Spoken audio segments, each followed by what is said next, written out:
Good evening, ladies and gentlemen, and welcome to round 6 of the Halfords Formula Alpha Championship 2022.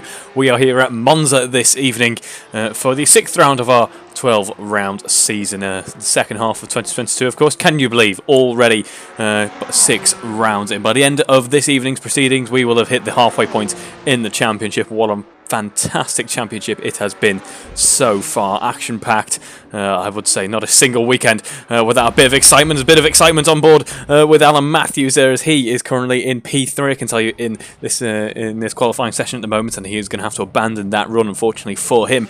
Returns to the pits. Now, I do at some point want to try and go on board with someone heading down through into the first corner, into the chicane at the end of the start-finish straight ahead. And luckily, we can go on board with George Matsby as he is doing so there, apparently. No, he isn't. He's diving into the pits. We're going to go on board with Guy Swarbrick then, because there is a fantastic camera angle I'm hoping it is going to want to show us. It's not going to board with Guy Swarbrick that time round, as he has bounced over the sausage curb.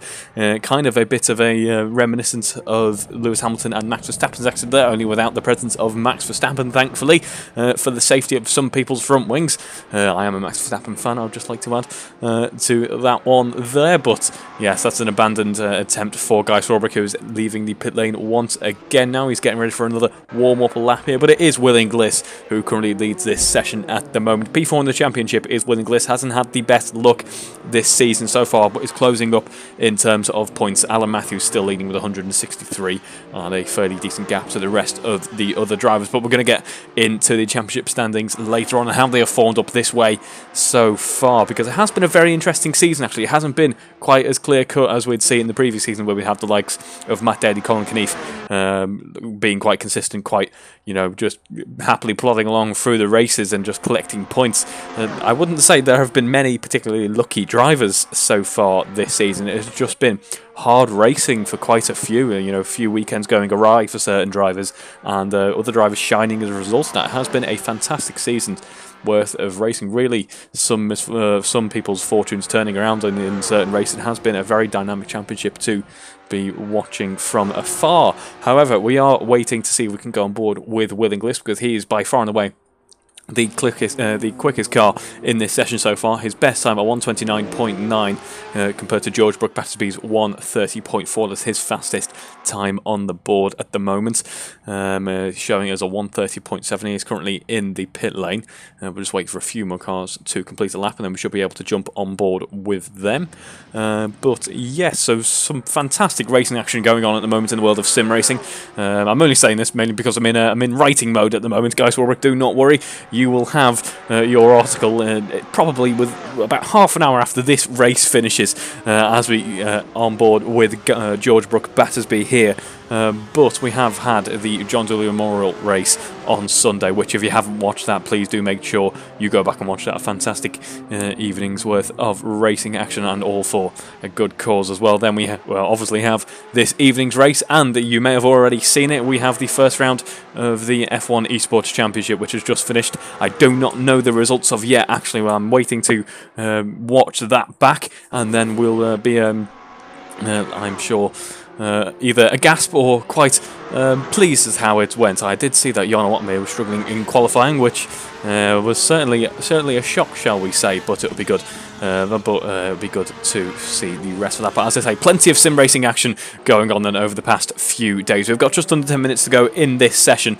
Can we go on board with Will Inglis? Yet we cannot. We can go aboard though with Paul Brady, our AM runner so far. Where is he doing in terms of the AM runners? He is currently the second fastest AM runner on track, and he is leading a bit of a train of qualifying cars. Now we don't have Q1, Q2 or Q3 to worry about, but you never know what these drivers are going to be getting up to in terms of their qualifying tricks and tactics. We know that a slipstream and a tow is very useful indeed, as we watch Paul Brady come across the line there to go 7th fastest. He pips Guy Swarbrick to the pole, to the AM pole post there, if you will. As we enter the first corner with Paul Brady. He's going on for a bit of a qualifying charge at the moment then, as we've had a couple more cars actually cross the line. We now have Alex Smith. He has gone on the road. He's gone 8th fastest. They're all registering as 6th. He's heading around the curve of Parabolica, of course, now named... oh dear. That is a bit of a commentary blunder. I've forgotten the corner's new name. We'll go with Parabolica. It's the one that everyone knows and loves as we come down the start-finish straight once again. But yes, the slipstream, as we were talking about, was something very powerful here. Actually, as we're going to go on board with John Baker, because there's a few cars occupying the second De La Roja chicane here. And it looked to be a very close cluster of cars there. And actually, I believe George Matsby has been involved in a bit of an impact, potentially. No, it's Paul Brady. Paul Brady here has had a bit of an issue. He's taken a bit of front wing damage for it as well, but has been able to carry on. He's going to have to rethink his qualifying strategy and get ready for a final push in his qualifying session. Alan Matthews, meanwhile, our current championship leader, has just gone purple in the final sector at 27.7. That's a very competitive sector indeed. Near enough rivaled by James Atkins. James Atkins looking quite comfortable in this qualifying session this evening. He's gone 130.6, only 0.05 of a second down on Alan Matthews' time there.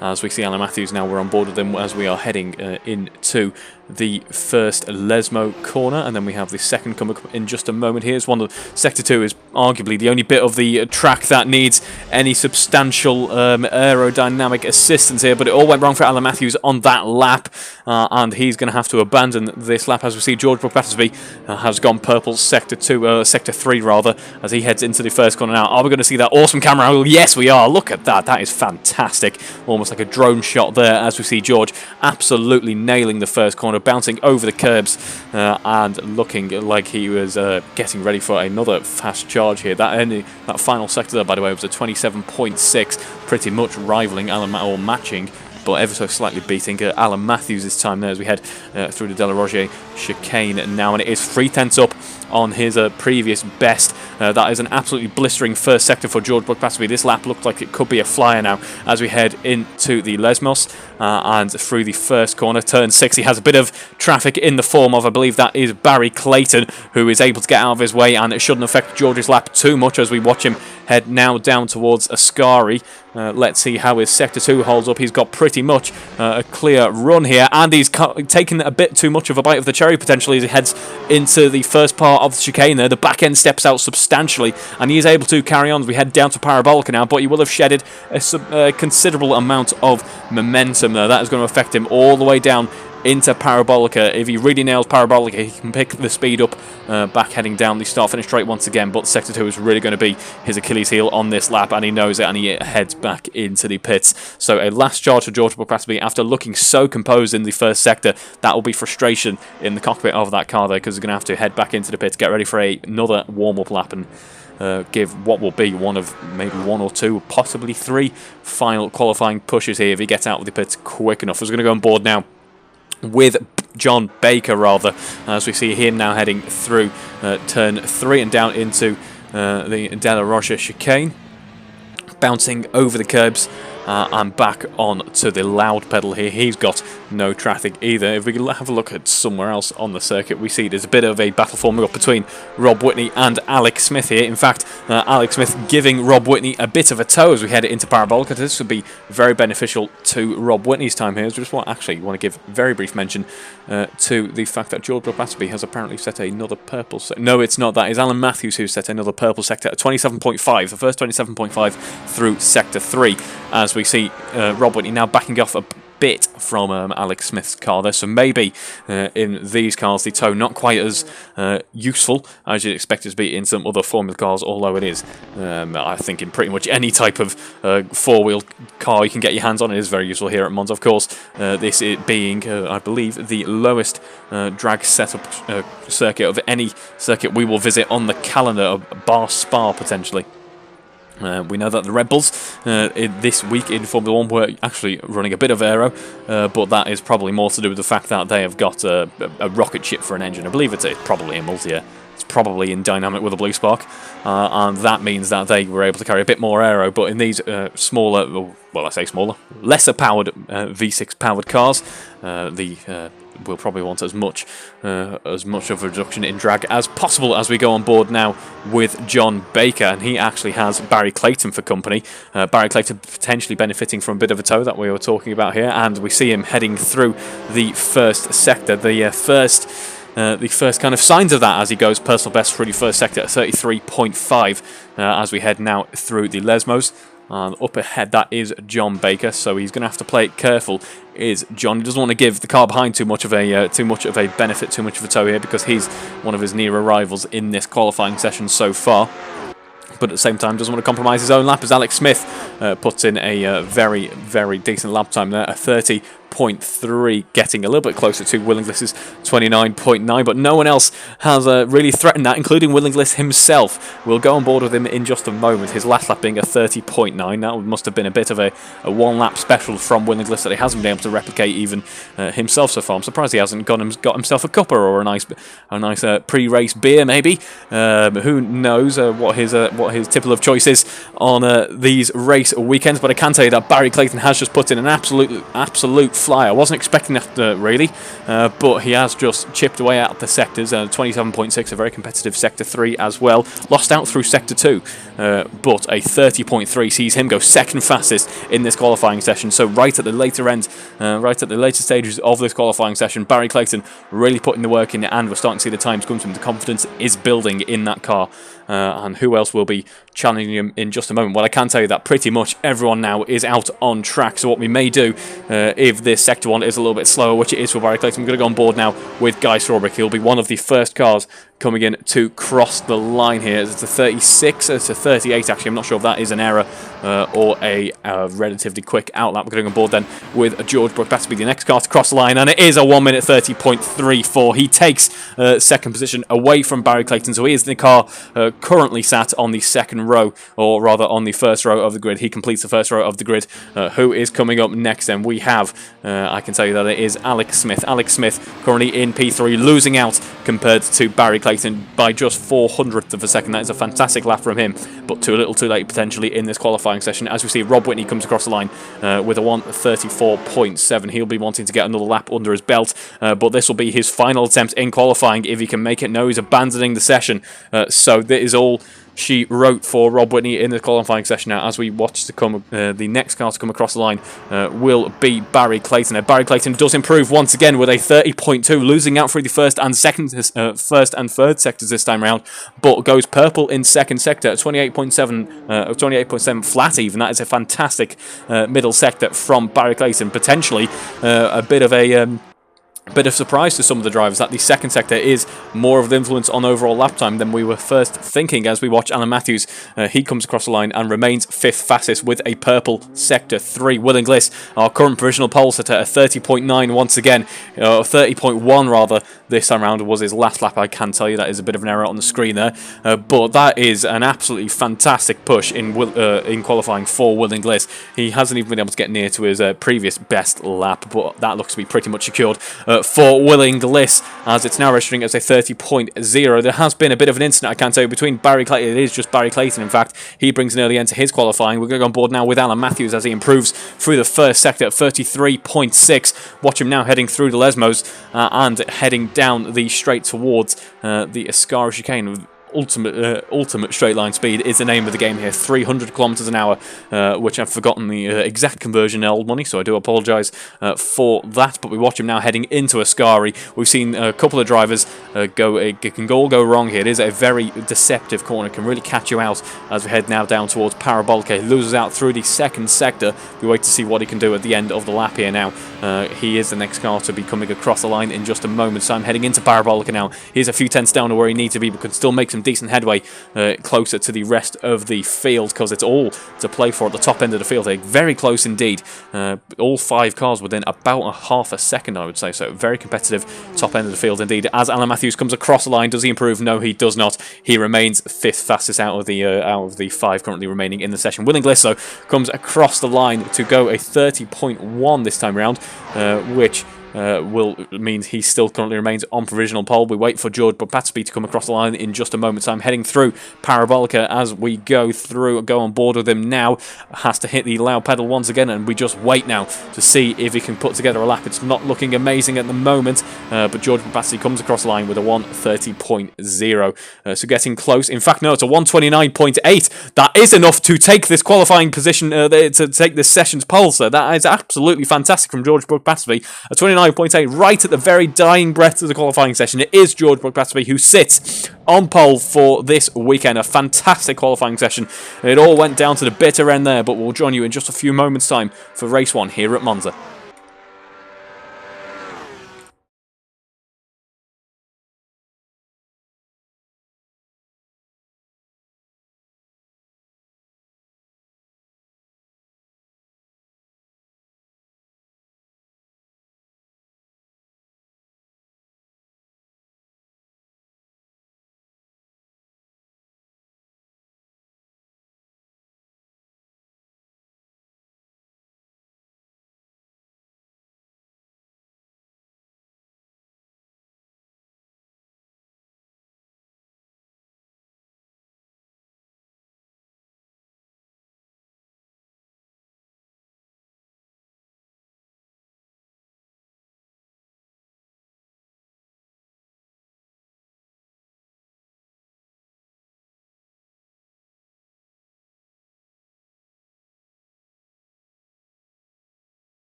And you join me on the grid here at Monza. We're just under a minute to go until lights out, and after that, well, a bit of a rollercoaster of a qualifying session it turned out to be. It is George Matsby who sits on pole, and occupying the other half of the front row of the grid is Willigliss. I'm not sure they are best of friends at the moment. Well, they'll be absolutely, of course they are. Everyone's very friendly here, but I'm sure Willigliss frustrated by the end of that qualifying session there, but that is racing sometimes, and if that is anything to go by, it should be a fantastic evening's worth of racing.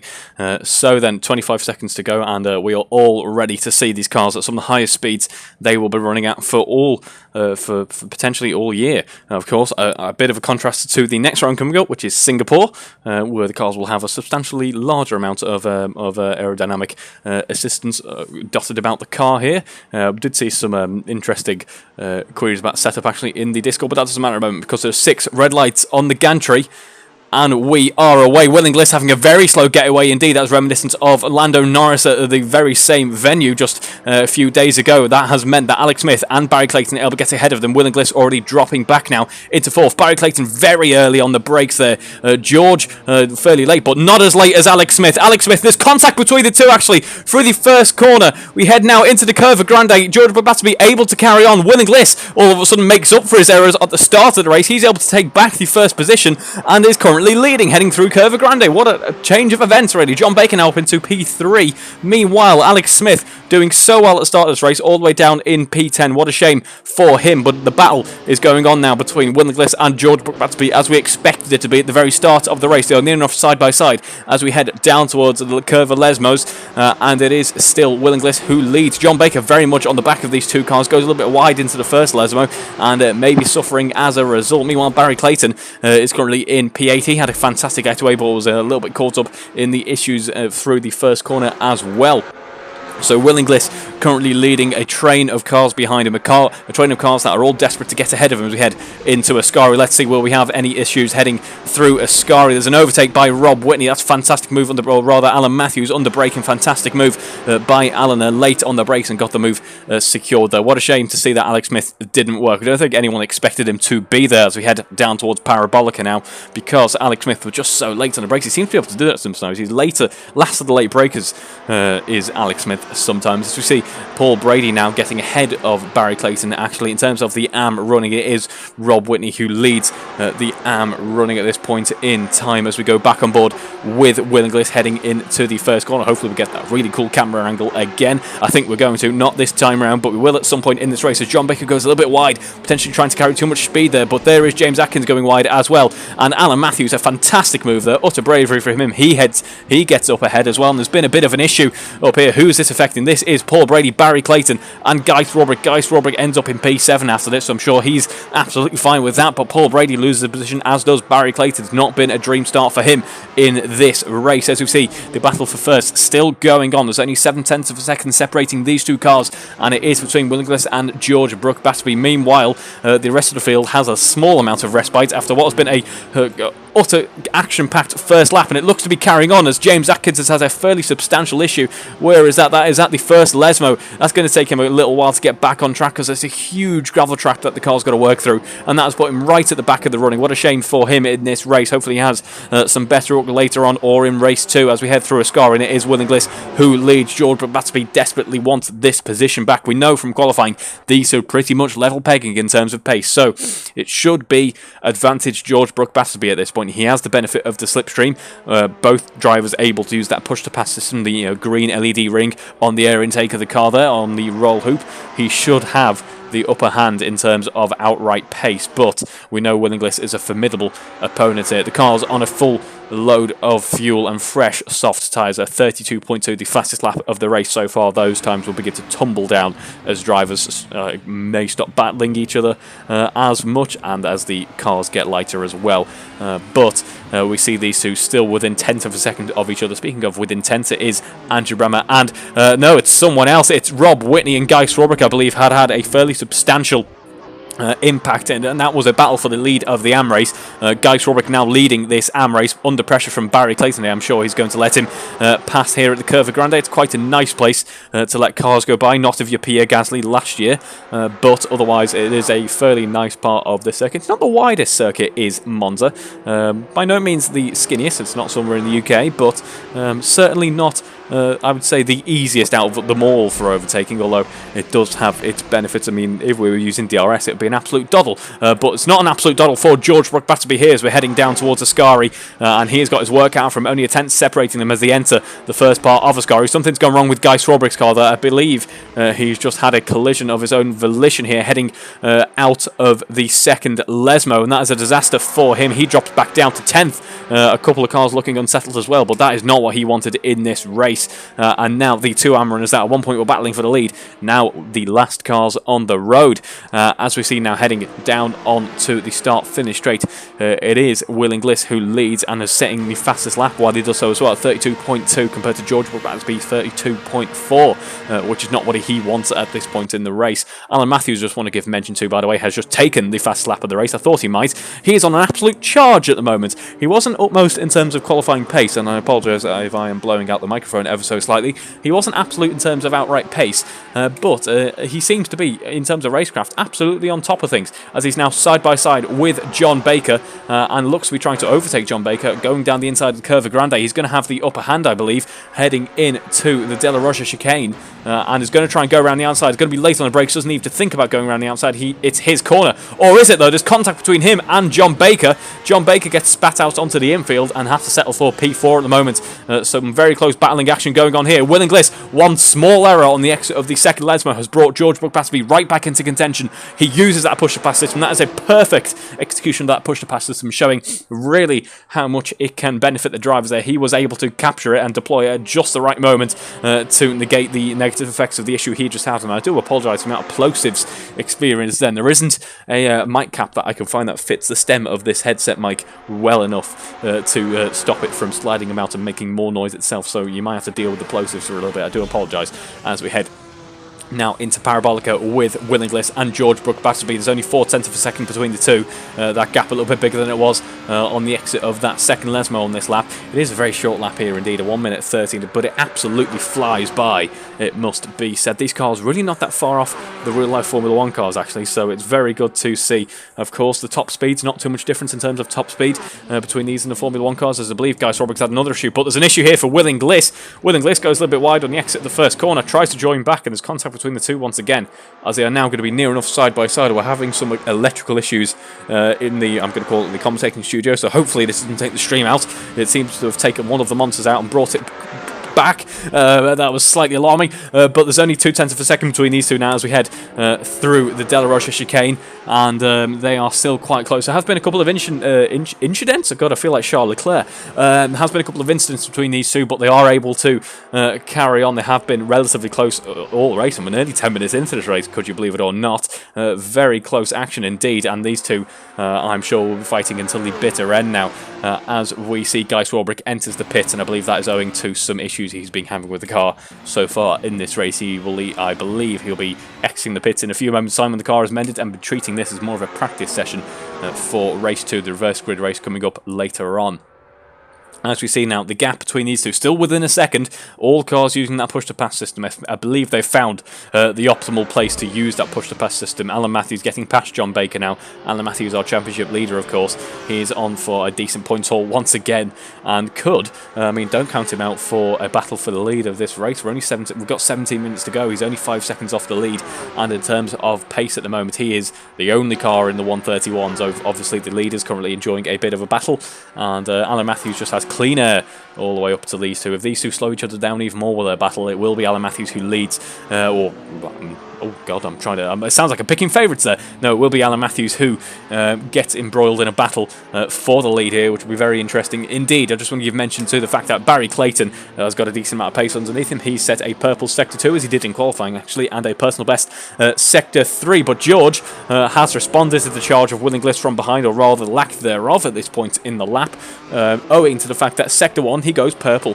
and that sounded very scouse indeed, I do apologise. He went purple, and has absolutely broken away from Will Inglis, must be said, in just one sector. I'm not sure if that's a combination of his outright pace or his pace and an issue on behalf of Will Inglis, but for whatever reason, he's looking just a little bit more comfortable at this stage in the race, as are a few more drivers actually. We have seemed to have spread up just a little bit now. The absolute carnage, or not carnage, but action of the start of the race has died down somewhat, and is allowing the drivers to settle into a bit of a rhythm, bit of a groove, and focus on what will be coming up probably later on in this race, when we have one final chance as the drivers really unchain themselves and give a bit of a push to try and battle each other. As we see, actually, it will be interesting to watch how Guy Swarbrick's pace compares to it did earlier in the race. Now he's got a mended car, and I'm sure I'm not sure if we'll have whacked a bit more fuel in it. I don't quite know what the protocol is for help. I've had a really quite massive accident. Please, can you mend my car, put me back out, and get ready for race 2 protocol, which, you know, is official in the Alfa Racing leagues. But we'll be able to see what his pace is looking like in just a moment. Alex Smith is turning up the pace. Speaking of pace, it is a 1:31.8, which is a very competitive lap indeed. He is among the fastest in the field, and these gaps being about 2 or 3 seconds apart from each other means that in just a few laps time, ladies and gentlemen, we are going to, I believe, be hit with a barrage of two-man battles, which will be very interesting indeed, because it is distance-wise, well, not distance-wise, it is kind of time relative to distance, if you get what I mean. A very short lap. It only takes a 1:30 to cover a substantial amount of distance, and that is owing to the fact that the top speeds are so high.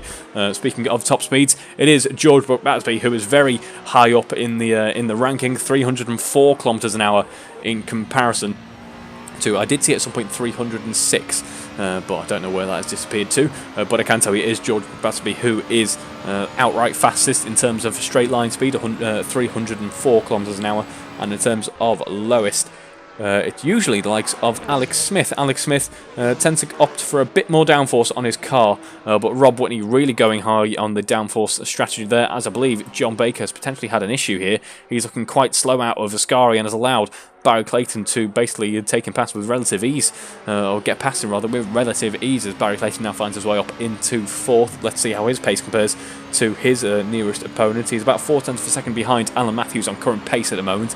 Alan Matthews, of course, clearing the rest of the field. Hasn't quite caught up to the front 2 as much as I expected him to, but is in a very nice position in this race as long as he can keep Barry Clayton at bay. John Baker wants this position back, but he's going to have to balance that between, he's going to have to find a fine balance between battling Barry Clayton and battling Alex Smith as well, because there could be quite an interesting battle forming up in the midfield here.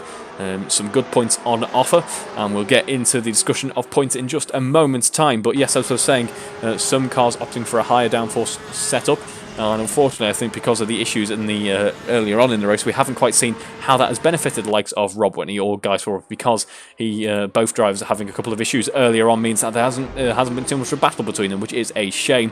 As we see Alex Smith getting past John Baker there, so that answers the question of how is John Baker going to manage this battle. Unfortunately, he's going to succumb to the greater pace of Alex Smith. Alex Smith now finding his way up into 5th position. And I'm sure trying to catch back up to Barry Clayton. Barry Clayton did benefit quite nicely actually from having John Baker there as a bit of a buffer zone between him and the car behind. Speaking of a buffer zone between him and the car behind, it is George Matsby looking quite comfortable, it must be said.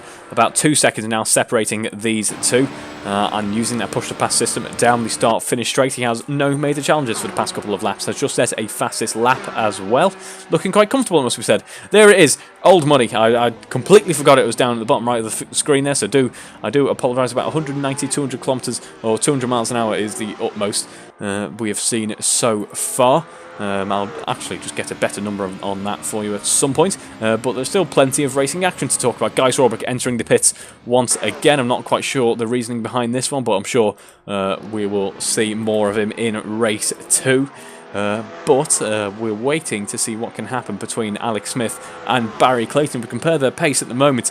It is a 1:32.6 on the previous lap for Alex Smith and a 1:31.9. So Barry Clayton certainly has the upper hand at the moment. And actually, there seems to be a bit of a battle forming up here between Paul Brady and James Atkins. James Atkins, obviously a pro runner. So Paul Brady, who leads the AM race at the moment, will be wanting to get out of the way if he doesn't want to fall foul of the stewards. But I'm sure he wants to enjoy a bit of a battle between him and James Atkins, as we all do. So let's see how this develops in just a moment's time. But this could be a fantastic weekend for Paul Brady, actually, as I believe John Baker has had a fairly substantial issue at the second Lesmo. Yes, he has. What a disaster for him. His front and rear wing are absolutely finished, I can tell you. And is he retiring? He's either pitting and treating it as a bit of a practice session or retiring. So a disaster for John Baker in this race. P5 in the championship at the moment, and he will be dropping back after this race. In fact, he retires from the race. Hopefully we'll see more of him in race 2, the reverse grid race coming up in about 15 minutes time. But that means that the battle between Paul Brady and James Atkins pretty much continues unaffected now, as we see Paul will be the one on the defence as we head down onto the start-finish straight. If we compare straight line speed, ever so slightly plays into James Atkins' hands. There's pretty much nothing between them, but Paul Brady running the slightly higher downforce setup now as James Atkins benefits from that slipstream. Heading down into the first corner now. Is he going to try and make a late braking move there? No, Paul Brady's going to defend the inside. Pretty much going to park the car in the middle of the circuit, and both drivers too late on the brakes there. It is going to be Paul Brady who has to use the runoff area, and James Atkins who bounces over the curve. That has built up the gap between the two. He's going to have to work to close that up once again, but that means that this battle might not be the most fruitful between these two, so they're going to have to play the cards right as we head now into the De La Rocha chicane, and it is still Paul Brady who leads as we see Guy Swarbrick still in the pits actually, so he may just be watching the race go by through the visor of Assetto Corsa, or maybe he's tuned into the stream, who knows. If so, hi Guy. As we head now into Ascari, Alex Smith currently P5 in a bit of a race of his own at the moment. He's not quite caught up to Barry Clayton as much as I expected he could have, given qualifying pace. The top end of the field was just so close in qualifying, but he's still doing a decent job in this race. Meanwhile, George Matsby ever so slowly building that gap up even more. Barry Clayton is on a bit of a charge. Apologies for the darting about on the camera there, but Barry Clayton has just gone purple through Sector 2. He seems to be a bit of a Sector 2 specialist, does Barry Clayton, into the 130s in fact, and personal best Sector 1 and Sector 3, using that push-to-pass system as well. The fuel load getting lighter and the car feeling a little bit more confidence inspiring for him as he heads into the first corner once again. Will we see these lap times tumble down even more? He might be trying to form a bit of a battle with Alan Matthews, of course. There's only, there's 10 minutes to go in this race. Anything can happen within that time, as Guy Swarbrick is actually diving back out of the pits, which is good to see. So another car on track as he gets a bit more experience under his belt in the RSS Supreme for race 2 coming up in just a few moments' time. And we certainly have had some experience with the RSS Supreme now, because this is the halfway point of the second series that we have used it recently. So it will be a good point at which to update you on the championship as it stands. Not as it stands in this race, as it stands in the rankings heading into this weekend. It is Alan Matthews who leads with 163 points to his name. Alex Smith, as we see Alan Matthews head through the Ascari chicane. Alex Smith in second with 116 points, and then George Battersby with 95 points sits in third. Will Inglis, currently P2 in this race, is on 94 points, so the battle between these two is oh so close, and it will be continuing on into race 2, the reverse grid race, as George Matsby puts in an absolute flyer. It didn't look like it was going to be that competitive actually, but as I mentioned in qualifying, and as Barry Clayton is demonstrating rather well this evening, Sector 2 seems to be what's really making a difference here. Losing time actually through Sector 1 and Sector 3, but a personal best Sector 2 sees him put the fastest lap of the race in so far, 30.8. So it is Will Inglis who is sat P4 in the championship at the moment on 94 points, only one separating him and race leader George Battersby. P5 then it is John Baker, who has unfortunately DNF'd from this event, so he will suffer as a result of that. He's only a point behind Will Inglis. There's a very close battle forming up between the four cars here.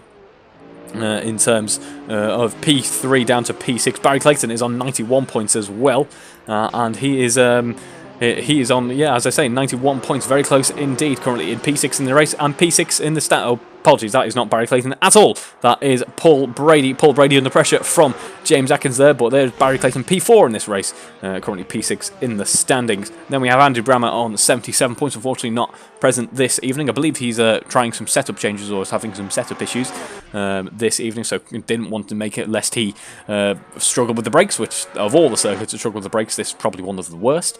And then we have James Atkins currently in P7 in this race, P8 in the championship on 76 points, so he should take some decent points away from this. And we have Matt Daly, unfortunately not present this evening either, on 68 points, and then we have Andrew Harvey on 66 points in P10, and then Andrew Whitehead on 14 points.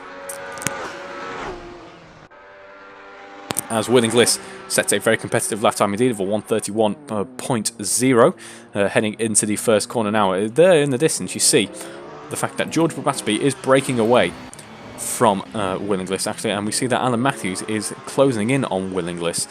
So the gap standing at about 4 seconds at the moment. It might be in the last dying breaths of this race a bit of a battle forming up between these two. Currently the closest cars on track are Paul Brady and James Atkins. James Atkins using that push-to-pass system as we head down the start-finish straight now in the slipstream as well. This seems to be the one that could be making a difference down there. Near enough side by side. James Atkins has the inside there. Who's going to be later on the brakes? It will be Paul Brady. James Atkins just too early on the brakes there, maybe not feeling incredibly confident in the car, and it is still P7 on the road for James Atkins. I'm sure frustrating for him at some point, although he's probably enjoying this battle as well, as both of them are. Paul Brady enjoying this race very much because he is going to take away a substantial amount of points leading the AM race as we speak, heading into the De La Rocha chicane, still under pressure from James Atkins. And speaking of points, that leads us on to the AM running at the moment. Paul Millman currently leads with 190 points on the board. Rob Whitney will be taking that crown heading into race 2 though, because he's on 187 points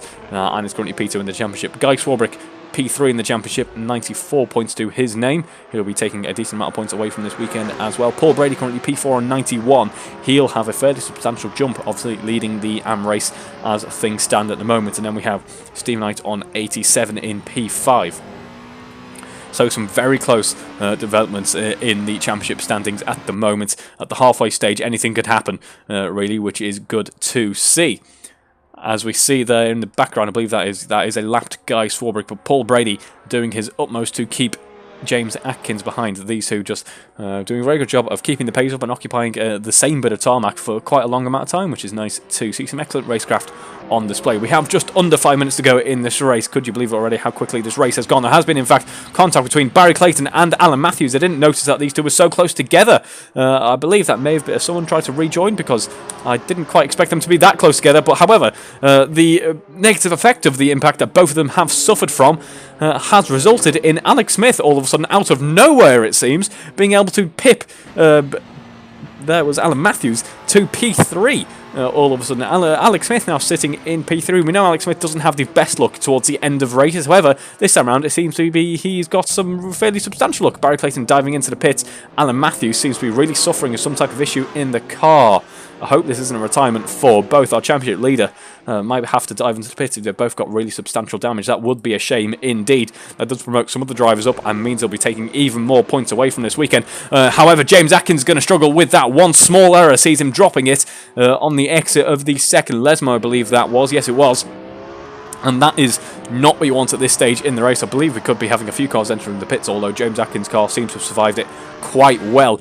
I believe he's been somewhat saved by the fact that Barry Clayton and Alan Matthews have both had to dive into the pits there. What a shame for their races they were on to take a fairly substantial amount of points away, but that is completely flipped on its head, much like qualifying did just 25 minutes ago.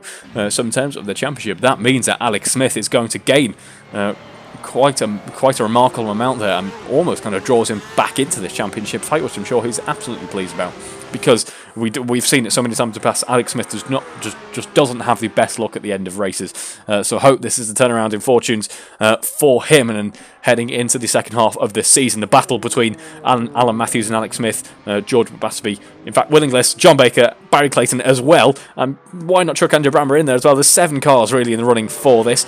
Could be raging on and absolutely turning on its head, which I'm sure we all would like to see. I mean, Alan Matthews probably wouldn't, but it just provides some excellent action as we enter the winter months and sim racing becomes a little bit more prominent now that the racing machines are going to be tucked away and kept away from the brutal weather. Well, I say brutal, but not quite in like Norway or anywhere. But you know, it's not nice to have to salt the racetracks before you take your cars out on it.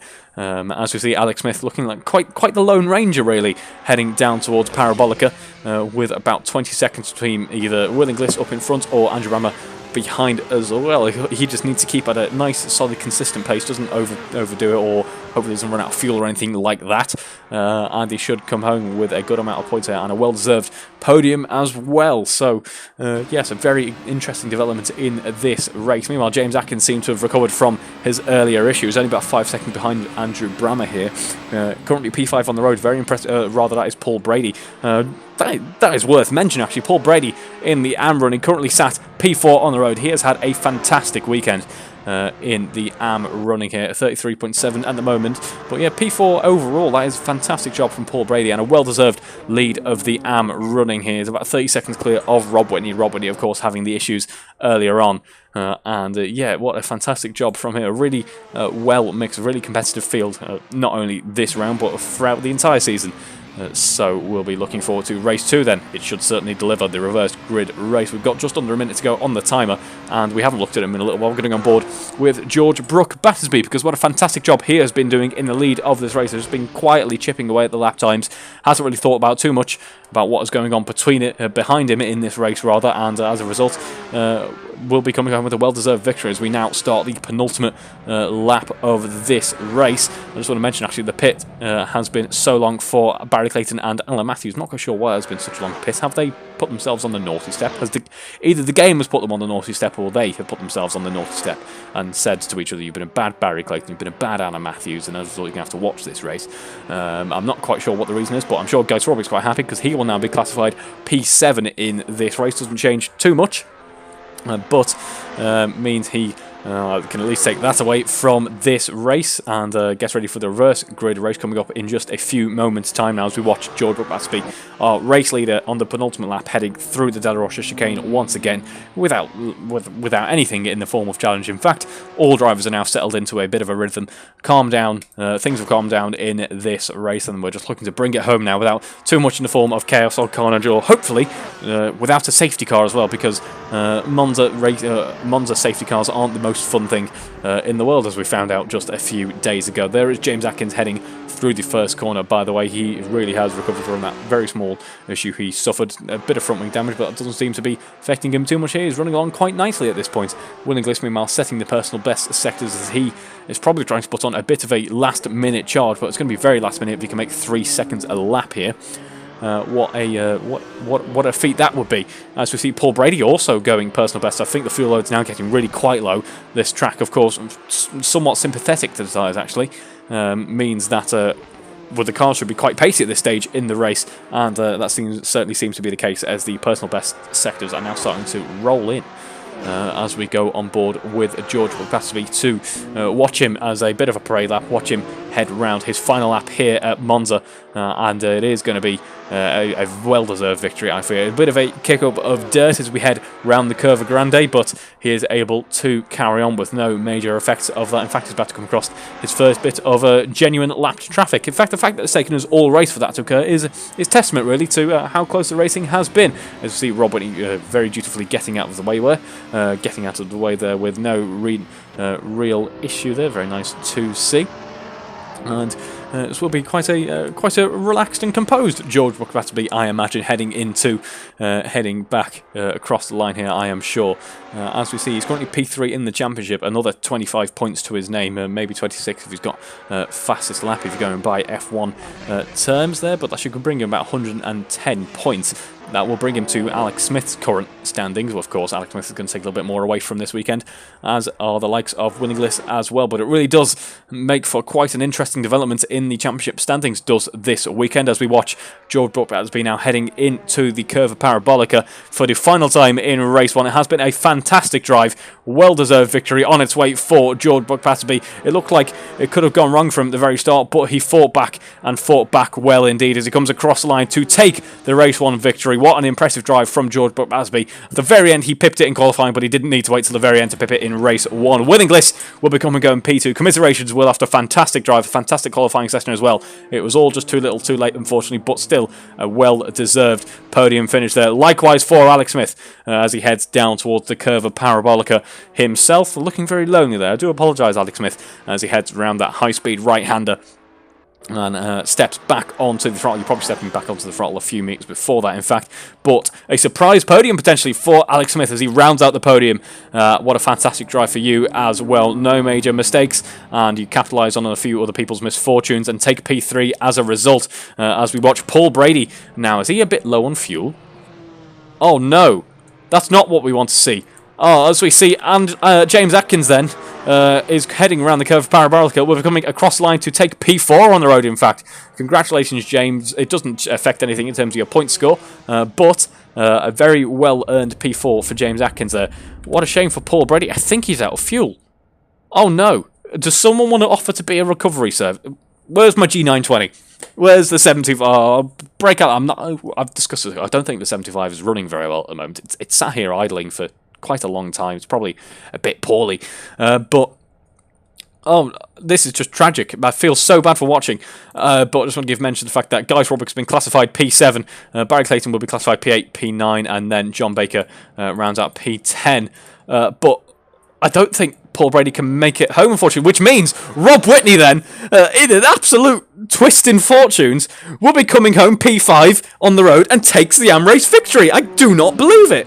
That is, oh, what a shame for Paul Brady there. A well-deserved victory could have been going his way, but to finish first you've got to finish. And unfortunately for Paul Brady, that didn't quite happen. I'm sure Rob Whitney is absolutely ecstatic in the cockpit of that car. I am in utter amazement. That is a complete and utter disaster for certain drivers there. I am.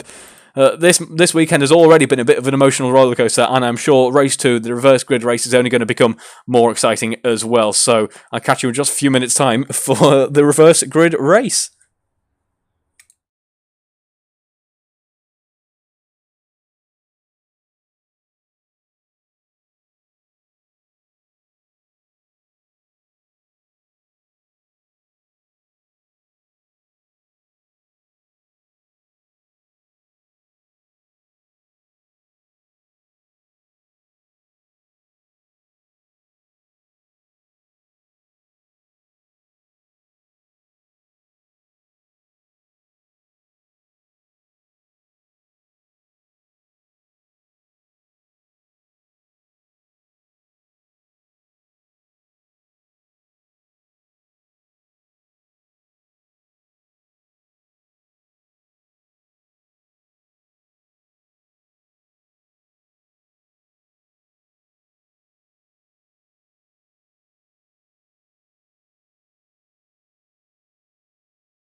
And you joined me with just under a minute to go on the grid, and I'm still slightly gobsmacked as to the end of race 1 and the end of qualifying as well. Really has been a bit of a rollercoaster weekend for some drivers so far, but with just over 30 seconds to go until lights out, we have the order for the reverse grid race. It is John Baker sat on pole here. Rounding out the first row of the grid, it is Barry Clayton. Then we have Alan Matthews P3, James Atkins P4, Alex Smith P5, Will Inglis P6, George Buckpassby P7, Guy Swarbrick P8, Paul Brady P9, and Rob Whitney P10.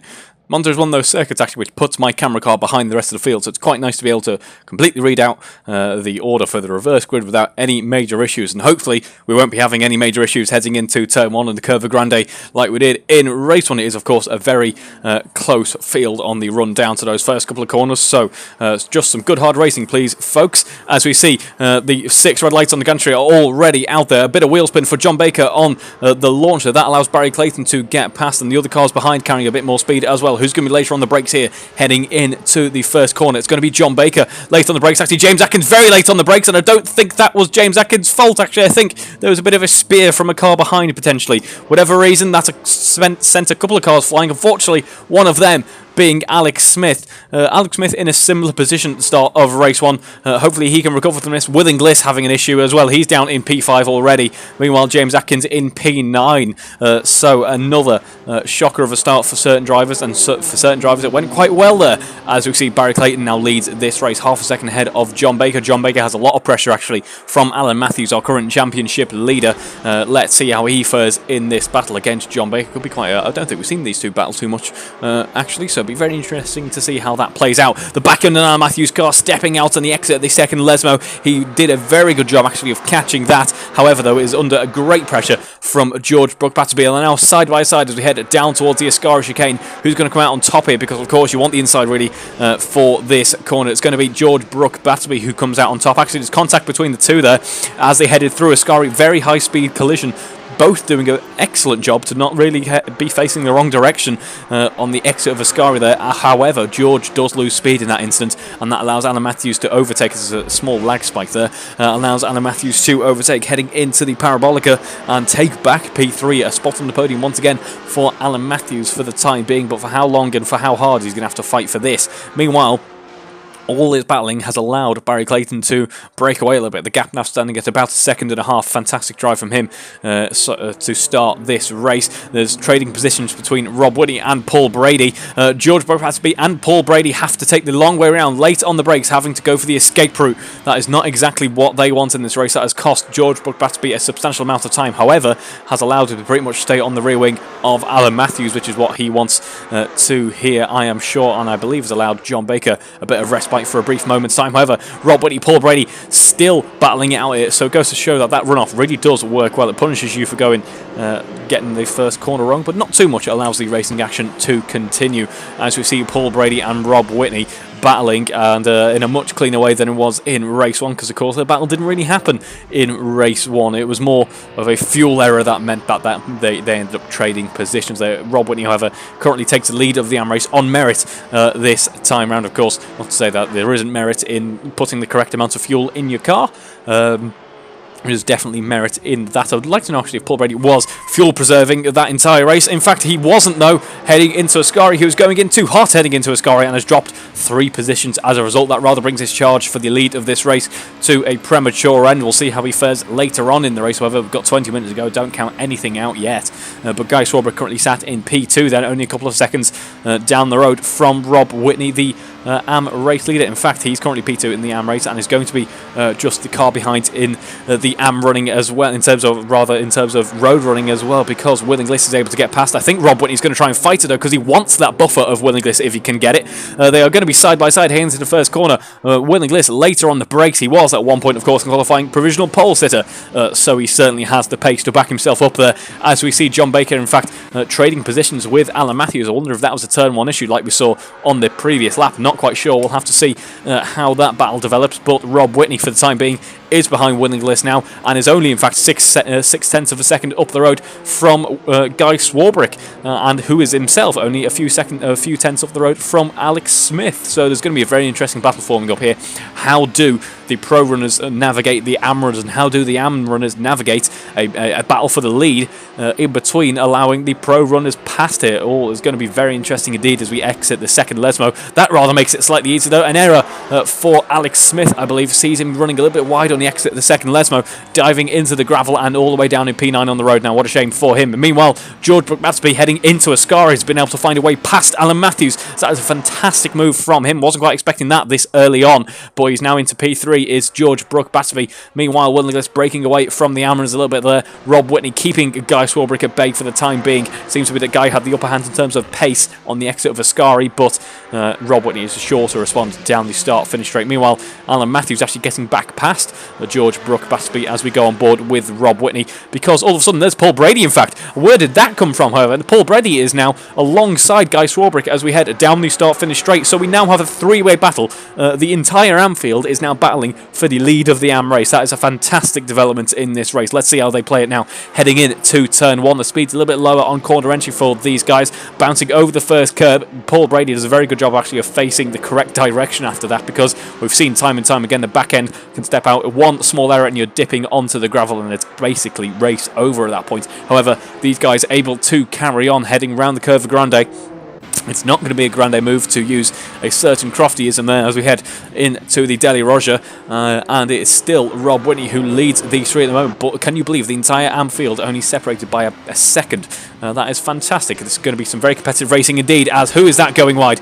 That is Guy Swarbrick going wide there. That is a disaster, and I think unfortunately for Guy, as I do blow out the microphone, I do apologise there, commentator's curse potentially in effect once again. He tries to rejoin, but unfortunately in order to rejoin safely he's going to have to rejoin in 10th on the road. What a shame. That's rather taking the wind a bit out of that battle. Not too much though, because Rob Whitney and Paul Brady are now going to enjoy another on-track battle. The second on-track battle they've been able to enjoy this race much better than the fuel savings battle they were enjoying in race one. Both cars then deploying that push-to-pass system on the exit of the Ascari complex. Now side by side as we head down towards Parabolica. Barry Clayton rather sets his fastest lap of the race so far. Rob Whitney has the inside. Paul Brady has the outside. Who's going to come out on top here? It is Rob Whitney who comes out on top in the end, carrying more speed around that very technical curve of Parabolica.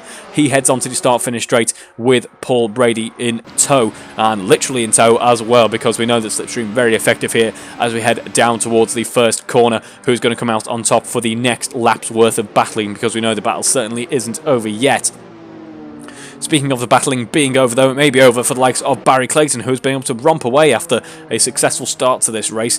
He was rather caught sleeping in race one, I believe. No, it wasn't race one, ignore me.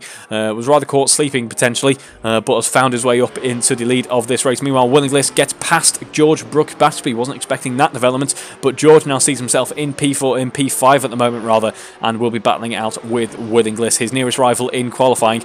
So the reverse grid race working to full effect here. These two, who have the best pace out of the entire field, currently sat in P4 and P5, are going to have to work their way up. Now ideally what they would do if to salvage their own races is work together and just scythe their way through the field, use each other, don't slow each other down too much, and drag each other through the rest of the field. However, these guys are racers and are going to want to race until the bitter end. Going to want to race with every single opportunity they get, so I'm sure might not be helping each other out at this stage, would rather enjoy a bit of a battle. However, speaking of enjoying a battle, we go on board once again with Paul Brady and Rob Whitney. There's contact between the two there as they bang wheels together. Luckily, no one's car getting majorly upset by that. In fact, Paul Brady's coming off worse, the front wing getting damage. He goes down the inside into Parabolica though. That is a fantastic move from Paul Brady under braking there. He takes the lead of the AM race. Hopefully he's got enough fuel on board to keep it this time round. As we see, Alex Smith heads into P7 now, ahead of Rob Whitney. In fact, P7 on the road, heading down the start-finish straight. That is a disaster for Rob Whitney, because that gap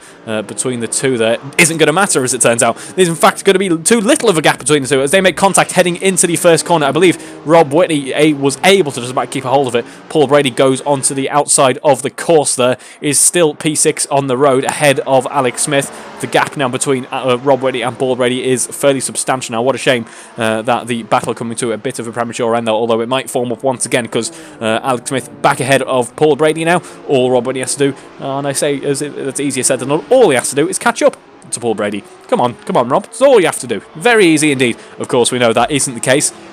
But fortunately he goes wide and into the gravel trap, and there we see James Atkins trying to find a way past. However, he went to go around the outside but was already on the outside of the corner, and as a result has found his own way into a gravel trap and won't be trying to attempt an overtake on Rob Whitney here. What a shame for James. I believe actually George has had a fairly substantial impact with a wall at 100 kilometers an hour. He's got no front wing left, has George Brook-Battersby. So let's see now the battle between Alex Smith and George Brook-Battersby. It might be quite interesting indeed as we go on board with Barry Clayton. He's a few seconds ahead of John Baker. John Baker doing a very good job at the moment in P2 in this race. Of course, he was sat on pole, but I'm sure he'll settle for P2 at this point in time.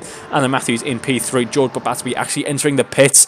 That's rather taking the wind out of his sails in this race. He's going to drop all the way back to the bottom end of the running. What a shame for him. He has driven incredibly well all the weekend so far. And unfortunately, that one small error, in fact, is going to retire from the race. He feels like there's no much point in even collecting just a couple of kind of remaining points there. We'll get onto points in just a few moments time there, but yeah, a very sad development for George Brook-Battersby in this race. Meanwhile, Alex Smith currently in P5. He's a few seconds up the road from Paul Brady. Paul Brady a few seconds up the road even more compared to Rob Whitney. Paul Brady really has had control of this race in the Am Running. Control this weekend rather in the Am Running, I would say. He's done a fantastic job. The three Am Runners are bunched together in the field once again. They're about 5 seconds apart though, so we might see in the latter half of this race, in the later stage, we might see them bunch up once again and get ready for another battle, but we'll have to wait and see for that one as Will Inglis and Alan Matthews head their way through the Ascara chicane. These two are the closest on track out of anyone, and I feel a bit of a battle is forming up as we watch Will Inglis being towed ever so slightly closer to Alan Matthews in the slipstream of his car. If he can really nail Parabolica, he can carry so much more speed down the start-finish straight, and that will really help him as he tries to set up an overtake for turn one. And I think he has done so as well. No, he hasn't. In fact, he's just about lost out on the exit of the Parabolica there. In terms of straight line speed, actually, Will Inglis does win out there, but maybe the small differences in setup costing him big time there. Speaking of points, though, as we were talking about George losing out on a couple, we do, of course, have an update on the championship standings after race one, and I can tell you it is, of course, still Alan Matthews who leads the pro running by a lesser margin, though, because, of course, no points taken away from race one. He's on 163 points in the lead. Alex Smith, very close indeed, though. Only 32 points rather now separating him and Alan Matthews. He's currently in P2 in this race. George Brook-Battersby only 11 points behind him in P3 at the moment. He is, of course, retired, though, so that gap will build up. And then we have Will Inglis in P4 on 112 points.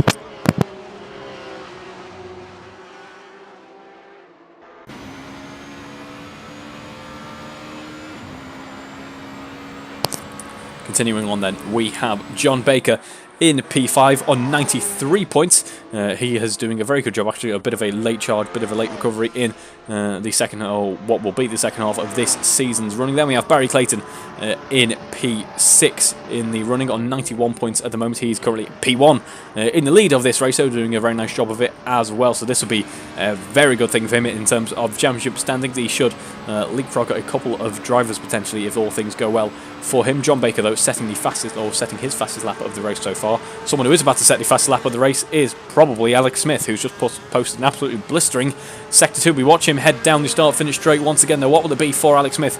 A 1:31 or 32.1 actually this time round. So a competitive lap, but not the best we've seen so far. Then we have, as I mentioned, Barry Clayton in the lead of this race, currently P6 on 91 points. James Atkins, currently P9 on the road, and is currently on 88 points. And we have Andrew Bremer, 77, Matt Daly, 68, Andrew Harby, 66, and Andrew Whitehead, 14. In terms of the pro running then, it is Rob Whitney who currently leads the, in terms of the AM running rather, it is Rob Whitney who currently leads the AM Championship. He wants to try and find his way ahead of Paul Brady if he can. I think he's going to have to wait to see if he runs out of fuel, though, unfortunately, because he's 9 seconds down the road at the moment, has Guy Swarbrick for company, but is leading the AM running with 212 points to his name. Paul Milman P2, 190. Paul Brady, P3 with 109. He's level pegging with Guy Swarbrick at the moment. So currently Paul Brady is already technically ahead of Guy Swarbrick in the standings, but Guy Swarbrick is currently trying to do everything he can to make sure that isn't the case by trying to get past Rob Whitney here for P2 in the AM running in this race at the moment. As I say though, Guy Swarbrick P4, 109 points, and then we have Steve Knight, 87, P5. Guy Swarbrick then using that push to pass system as we head down towards the Scari complex. They are side by side. It's going to be Guy Swarbrick who has the inside liner. In fact, he might be getting the overtake done before we enter the corner. Yes, he will. That is a fantastic move from Guy Swarbrick there. Good to see some excellent racecraft on display as ever as we head now down towards the curve of Parabolica with Guy Swarbrick now in the lead, Rob Whitney in tow. So we'll have to wait and see if these two can battle it out even more, or with the remaining 10 minutes in this race, can Guy Swarbrick close that 10-second gap to Paul Brady ahead? It'll be very interesting indeed, and will certainly help him as things stand in the championship running at the moment. Meanwhile, out in front, just want to give mention of the fact that Barry Clayton currently setting purple sectors as he goes along. He's having a very pleasant time, about 3.5 seconds up the road from John Baker. Not enough to completely breathe a sigh of relief, but certainly is looking competitive as we speak at the moment. But it is, as I say, yeah, doing a very nice job of controlling this race out in front. Guy Swarbrick then leading from Rob Whitney now. That gap building up now, starting at about near enough 2 seconds already, so doing a very nice job there. I just want to actually go on board with the likes of Willie Gliss, Alan Matthews here, because these two are getting ready for a bit of a battle. I was about to say I fear. No, I hope so. As we see in terms of current pace on the last lap, Alan Matthews at 131.7 compared to Willie Gliss's 132.0, so there's a few tenths of a difference there, but outright pace, Alan Matthews at 131.7 compared to Willie Gliss's 131.4, so I'd say pretty much level pegging between these two cars, as Barry Clayton posts a competitive fastest lap there at 131.1, but it could be the case that we have a very exciting battle forming up here between Alan Matthews and Willie Gliss, and that certainly seems to be the case as we head down towards the first corner. We're going to go on board on this camera mode to try and get that fantastic view that I do enjoy so much. The gap though standing between these two at 0.7 of a second as we watch Alan Matthews enter the corner here. Unfortunately, we don't get it that. Oh, we get the end of it that time round, but it is still Alan Matthews in the lead, about 9/10 of a second actually, as it stands. 8/10, 7/10. Ignore my maths. My maths is terrible, clearly. I'll just shout out a load of random numbers, and one of them will be correct. But Alan Matthews currently leading Willie Gliss as we speak. In fact, in all of this, they seem to manage to miss the fact that Guy Swarbrick and Rob Whitney enjoying a bit of battle once again. Only this time around, it's Rob Whitney leading Guy Swarbrick. Not quite sure what happened there, if there was a bit of an incident. Guy Swarbrick maybe having a couple of issues, or they had it coming together for whatever reason.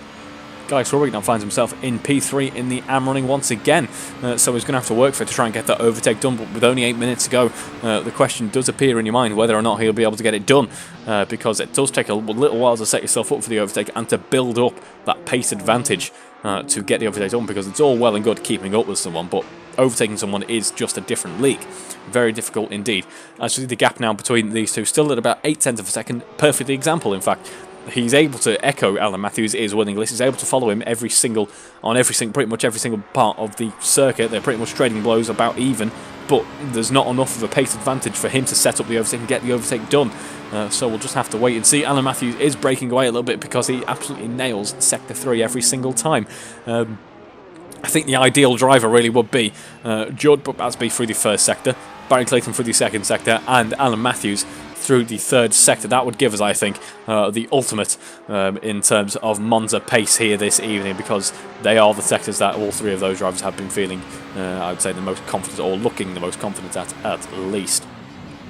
Gap then building up ever so slightly, not only between Alan Matthews and John Baker, but also, or rather Willie Gliss, but also between Guy Swarbrick and Rob Whitney as well, now standing at about 1.5 seconds. So some very interesting battles forming up at this stage in the race. We have just a few minutes to go, and I'm sure the cars are going to start closing up on each other as James Atkins just about makes the first corner. There has to bump over the sausage curbs, and I'm not quite sure if the chassis and aero engineers are probably best pleased in James Atkins' pit James Atkins' pit garage there, because the cars don't think of that too kindly. It rather feels like Mamito bouncing over even the slightest pothole or inconvenience.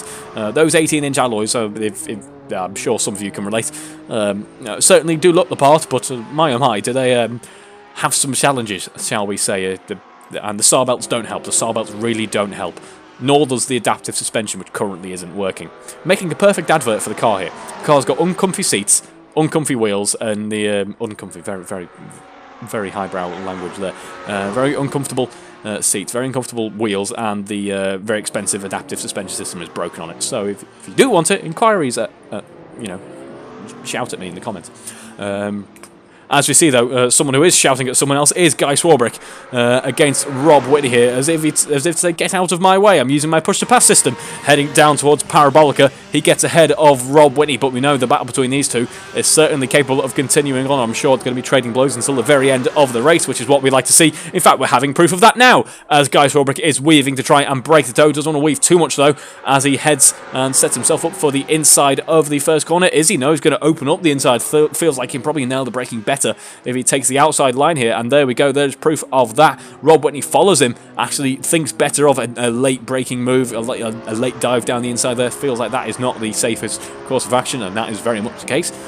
Good decision there, and remains behind Guy Swarbrick for now. He knows if you keep that front wing on his car, it's better to avoid a bit of a collision in race one and maybe wait for something to happen at Lesmos, or maybe try and get a move set up for Parabolica, as Guy Swarbrick did. He's still very much within a shout of taking back the lead of this AM race.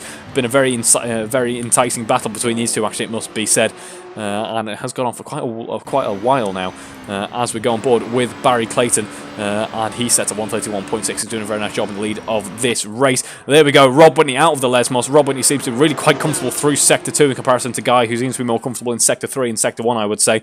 But Rob Whitney taking that position back on the exit of the second Lesmos, or second Lesmo rather, and heads through Ascari in the lead once again. But I'm sure Guy Swarbrick is getting ready to fight back for it as we head down towards Parabolica now. Will Guy use that push-to-pass system? No, he's storing it for now. There is James Atkins joining in just at the very back end there. He's going to use the toe, is Guy Swarbrick. They're going to be side by side heading into Parabolica, and has just enough of an advantage to carry it round the outside. They're still near enough side by side. Who's going to get onto the throttle the earliest? That is the name of the game here. They're heading down the start finish straight, and it is Guy Swarbrick who now leads with Rob Whitney in tow as we head down towards the first corner once again. Rob Whitney says, aha, I liked your trick in turn 1 on the previous lap. I'm going to use it on this lap now. And can he do it? I think he can. Later on the brakes, however, he locks up. That has all gone wrong for Rob Whitney there. He's going to have to go around the escape road, unfortunately for him. He loses a fairly substantial amount of time as a result of that. Is still within a couple of seconds though, so don't count Rob Whitney out yet. He's going to head through Sector 2 and catch right back up with Guy Swarbrick, who is probably quite pleased with how the previous lap has just gone. It must be said, Rob Whitney takes a lead of this AM race and is doing a fantastic job as well. What excellent racecraft on display from even the AM runners in this field. Correct me, I am completely wrong. I do apologise. I've been talking about the battle for the lead of the AM race for quite a while now, and Paul Brady has been doing such a good job of leading the AM race with no major challenges or qualms, really, that he has in fact been leading the AM race for about 10 seconds clear of the rest of the AM runners, and has been doing a very nice job of it. So I apologise for all of you watching there, and I apologise to Paul Brady as well, but you've been doing a fantastic job of leading the AM race, so we haven't really heard from you. You've been doing such a good job, so that is the excuse that I am going with for that major blunder. As we go back on board with a P2 in the AM race. See, I told you all along it's P2. Guy Swarbrick did all of that overtaking for P2 in the AM race, and this is a very important P2 actually, because he needs to try and close up that points gap to Paul Brady, which will be expanding as we go on at the moment. We have just under 3 minutes to go in this race. And yeah, Guy Swarbrick looking just a little bit more comfortable in P2 as things stand at the moment. In fact, much better lap time in comparison to Rob Whitney on the previous lap. Let's see if Rob Whitney can claw it back now as we head into turn 1. Once again, hopefully no lockups for anyone this time around. There is in fact the evidence of Rob Whitney's lockups. There is another lockup for Rob Whitney. Are his tyres screaming no? Are his tyres giving up at this stage in the race? He needs to rejoin safely, but so does James Atkins as well. There was near enough contact between the two. They did avoid it in the end. But what a disaster for Rob Whitney after such an impressive charge for the entire race. I think his tyres finally giving up, and it will be potentially P3 for Rob Whitney in the AM running. Still very impressive indeed. if he comes away with what has been a fantastic race. I'm sure very enjoyable, and I'm sure he's enjoyed taking part in this race as much as the other AMRAs have as well. I just want to give mention to Barry Clayton for going on board with now. He's only got a few more minutes to enjoy leading this race, but he certainly seems to be enjoying it right now. A 1 minute 30.4 on this lap. A very nice job indeed. Goes personal best sector 1 and sector 2, and then purple sector 3 with a 27.6. A fantastic lap time there. The fuel load getting lighter, and he's feeling more confident as a result of that, getting ahead even further still in comparison to John Baker, actually, who we haven't seen too much from in this race after the start. He's just settled into P2, settled into a bit of a groove, and has done a nice job of kind of just chilling out in P2 at the moment. Likewise for Alan Matthews, he's broken away from Willing Bliss. It looked to be as if at one point there's going to be a battle between the two. There still could be. There's only a second and a half in it, but we never know what could happen. These two still relatively close together. We'll see in just a few moments' time, but for the moment it is Alan Matthews in P3. Then we have Willingliss in P4, and then we have Alex Smith in P5, also having a very nice race indeed, given how it started. And then we have Paul Brady currently leading the AMRAing. As I've always alluded to, I've never suggested anything else in this race so far. It is Paul Brady who leads the AM race. Then we have Guy Swarbrick in P7, Rob Whitney in P8 under pressure at the moment from James Atkins rounding out the field in P9. Certainly a very exciting race too. It's not over yet, but it is quite close to being over, unfortunately, and I'm sure Barry Clayton shares those feelings with me because he is doing a very nice job indeed of leading this race.